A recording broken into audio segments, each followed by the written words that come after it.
You walked this morning. You did everything right. You laced up your shoes, got outside, put in your 30 minutes, and came back feeling like you had earned the day. The science backs you up. Walking reduces cardiovascular disease, regulates blood sugar, clears the mind, and extends life. So why is your doctor still showing you the same alarming numbers? Why is the belly still there? Why does your energy collapse by 2 in the afternoon? There is a biological reason for this, and it has nothing to do with how hard you walked. It has everything to do with what you did the moment you sat down.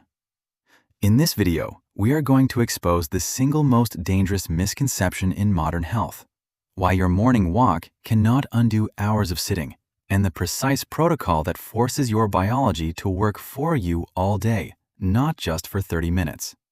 By the end, you will understand why some of the fittest-looking people in the world are dying from the same diseases as people who never exercise. And more importantly, you will know exactly what to do about it. Let's start with a name you need to know: lipoprotein lipase. If you have never heard of it, that is exactly the problem. LPL is an enzyme produced by your skeletal muscle cells. Think of it as the gatekeeper to your fat-burning factory. When LPL is active, it grabs triglycerides from your bloodstream and pulls them into your muscle cells to be burned as fuel. Your muscles act as a powerful vacuum, constantly clearing fat from your blood. This is not a passive process. This is not something that happens automatically just because you exist. Lipoprotein lipase is switched on by one thing and one thing only: muscular contraction. The moment your muscles move, even at the low intensity of a slow walk, LPL floods the system. The vacuum runs. Fat is pulled and burned. The moment you sit down and your muscles go silent, LPL activity begins to collapse.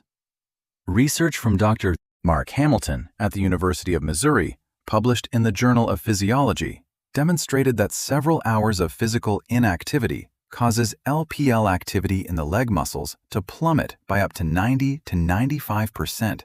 The vacuum shuts down completely. The fat your walk was clearing now has nowhere to go. It does not evaporate. It gets redeposited. Triglycerides that were in transit get rerouted. Your body, reading silence from your largest muscle groups, interprets that silence as a single command: store. Do not burn. Your muscles make up 30 to 40% of your total body mass. When they work, they consume energy at a rate no other tissue can match.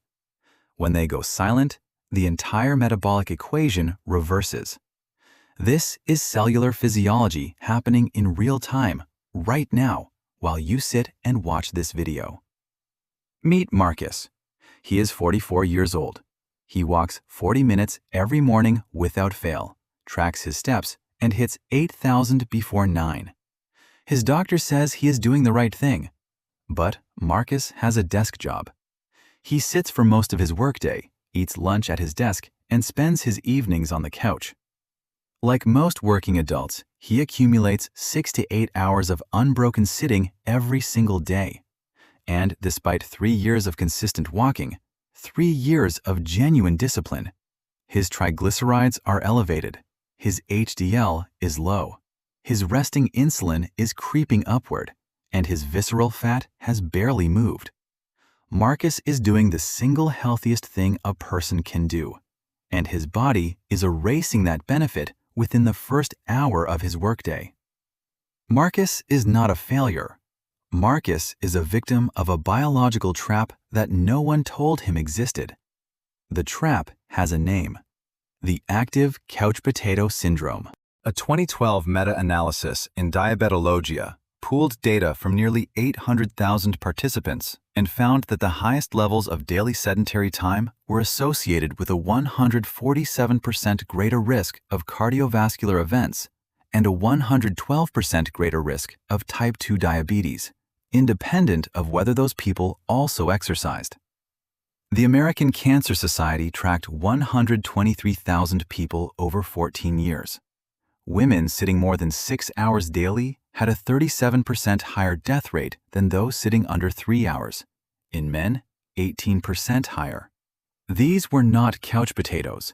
These were people with active routines who happened to sit too much in between. 6 hours. That is a standard desk shift. That is the threshold where your biology stops cooperating, regardless of what you did before breakfast. Most people believe that a 30-minute walk banks health benefits that last all day. That logic is understandable. It is also completely wrong. Exercise physiology and inactivity physiology are two entirely separate biological systems. Dr. Mark Hamilton at the Pennington Biomedical Research Center spent years studying what he called inactivity physiology and found that it operates through pathways completely independent of exercise. Your morning walk activates one set of biological switches. Prolonged sitting activates a completely different opposing set. The sitting switches are not canceled out by exercising earlier. They are triggered by the absence of muscular contraction, full stop. It does not matter what you did this morning. What matters is what your muscles are doing right now. So what exactly is being switched off when you sit? The answer goes far deeper than LPL. The first system to collapse is insulin sensitivity. Think of insulin as a master key that unlocks your cells to accept glucose from the bloodstream. After a walk, every muscle cell holds its door wide open. After 4 or more hours of continuous sitting, insulin sensitivity in your leg muscles deteriorates measurably. Your body needs to produce significantly more insulin to achieve the same glucose clearance. The key still fits the lock, but the lock is getting stiff. Every time it gets stiff, your pancreas hammers harder. Chronically elevated insulin is the biological precursor to metabolic syndrome, type 2 diabetes, weight gain that won't respond to diet, and cardiovascular disease. All of it cascades from that stiffening lock. The second collapse is your AMPK pathway. AMPK, AMP-activated protein kinase, is the most important cellular energy sensor in your body. When you move, AMPK signals every cell to keep burning, stay sensitive, stay lean. When you sit for extended periods, AMPK activity drops sharply. The factory manager goes home. Fat accumulates not because you ate too much, but because the signal to be efficient has gone silent. Critically, AMPK does not require intense effort to stay activated. A 2-minute walk every 30 minutes is enough. But 2 hours of unbroken sitting sends silence. And in biology, silence is a shutdown command. The third collapse is vascular. Your blood vessels are lined with endothelial cells that release nitric oxide when blood flows correctly.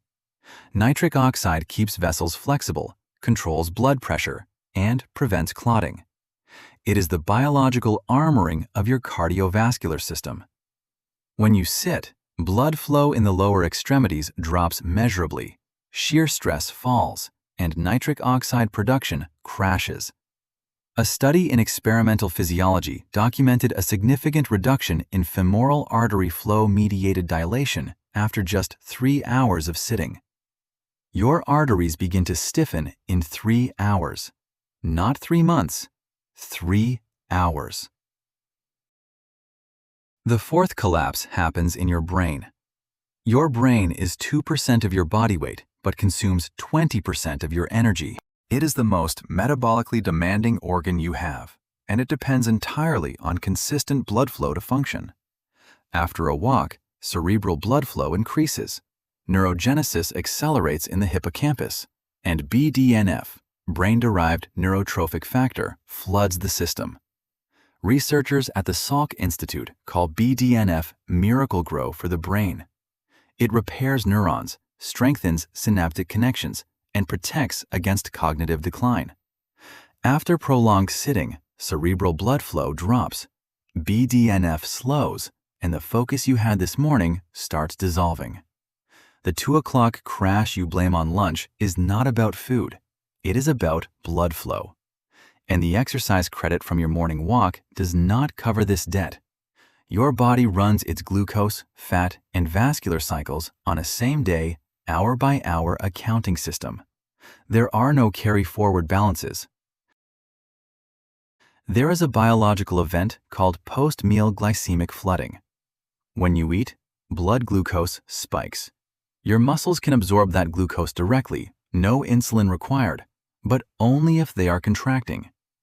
A 2013 study by Dr. Loretta DiPietro in Diabetes Care found that 3 50-minute walks distributed after each meal controlled 24-hour blood sugar significantly better than a single 45-minute session.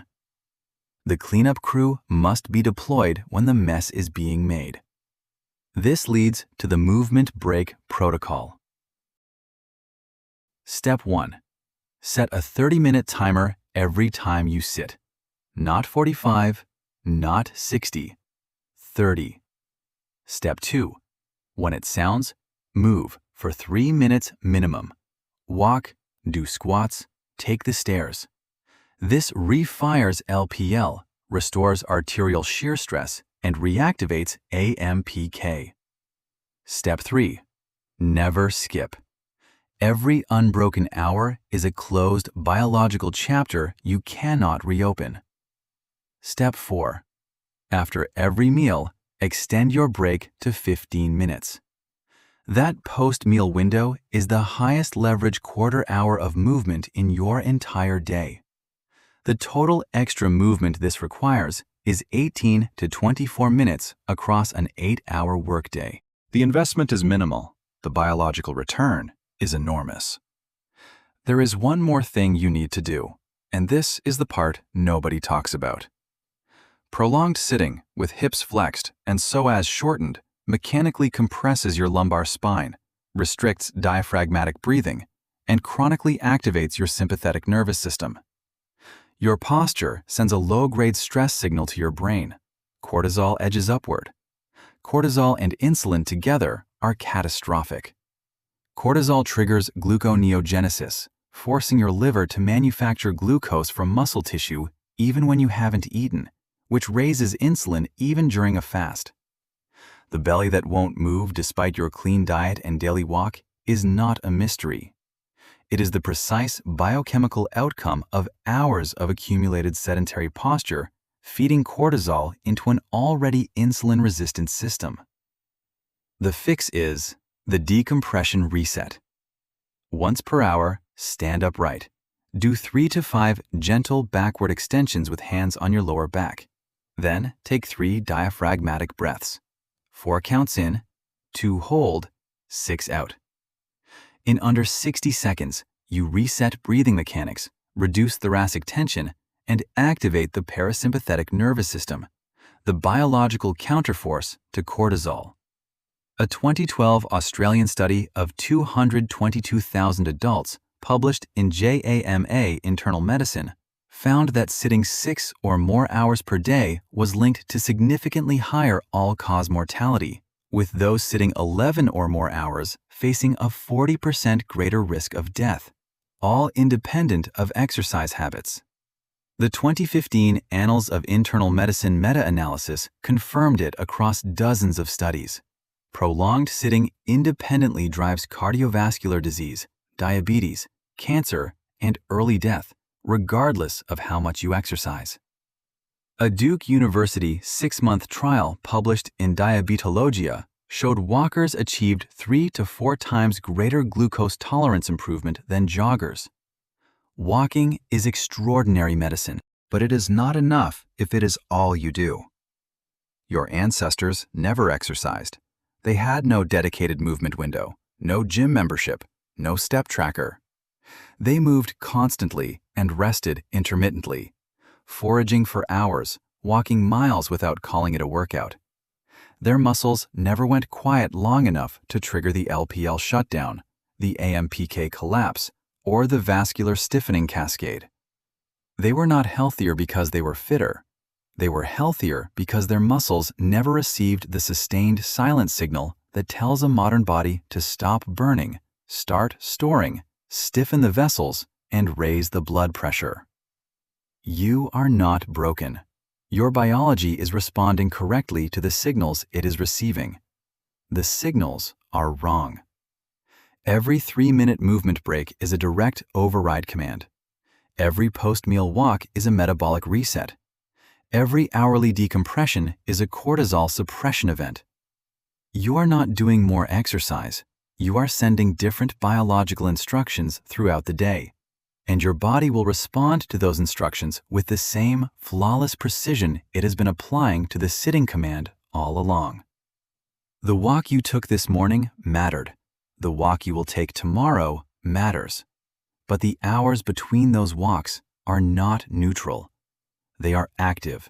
They are biological. And the damage does not wait for the end of the day to begin. It begins after the very first unbroken hour. Now you know exactly what to do with every single one of them.